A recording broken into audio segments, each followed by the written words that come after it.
চীনের হুয়াংহো নদীর দুঃখের সাথে তুলনাকারী ঈশ্বরদীর মানুষের দুঃখ বলে খ্যাত রেলগেট বিমানবন্দর রোডের টানেল সংস্কার কাজের উদ্বোধন করা হয়েছে। সোমবার সকালে এ টানেল সংস্কার কাজের উদ্বোধনকালে উপস্থিত ছিলেন পাবনা জেলা বিএনপির সাবেক যুগ্ম সম্পাদক জাকারিয়া পিন্টু, রেলওয়ে পাকশি বিভাগীয় প্রকৌশলী ২ বীরবল মণ্ডল, ঈশ্বরদী উপজেলা প্রেস ক্লাবের সভাপতি তৌহিদ আক্তার পান্না, প্রকৌশলী ভবেশ চন্দ্র, প্রকৌশলী আতিকুর রহমান, ঠিকাদার রফিকুল ইসলাম লিটন, আক্তার মল্লিক, তরিকুল ইসলাম ও দুলাল সর্দার সহ বিভিন্ন পর্যায়ের নেতৃবৃন্দ।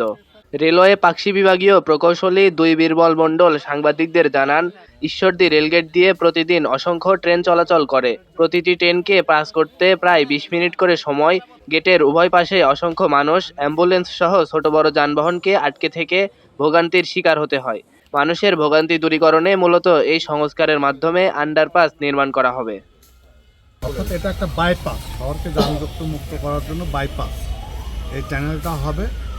এটাই হলো মূল লক্ষ্য নিয়ে আমাদের এই ইঞ্জিনিয়ার সাহেব প্ল্যান করছে এবং এটাই শহরের জন্য সবচেয়ে সুইটেবল একটা সিদ্ধান্ত।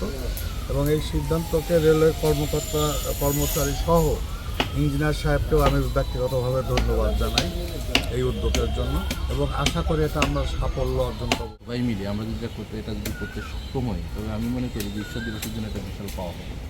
কারণ এই জনদুর্ভোগ আর থাকবে না। আমাদের যতগুলো যে কোথাও আসছে যে ভারী যানবাহন চলবে না, আসলে যতগুলো এই ঈশ্বরদী থেকে বেড়ামারা পর্যন্ত যতগুলো আন্ডারপাস হয়েছে, কোনোটার নিচ দিয়ে কিন্তু ভারী যানবাহন চলে না, সুতরাং এটার দিয়েও চলবে না।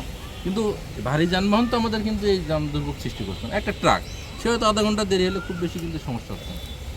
আমাদের একটা রিক্সাওয়ালা একটা গাড়ি নিয়ে যাচ্ছে, তাকে আধা ঘন্টা 1 ঘন্টা দাঁড়িয়ে থাকছে, অ্যাম্বুলেন্স।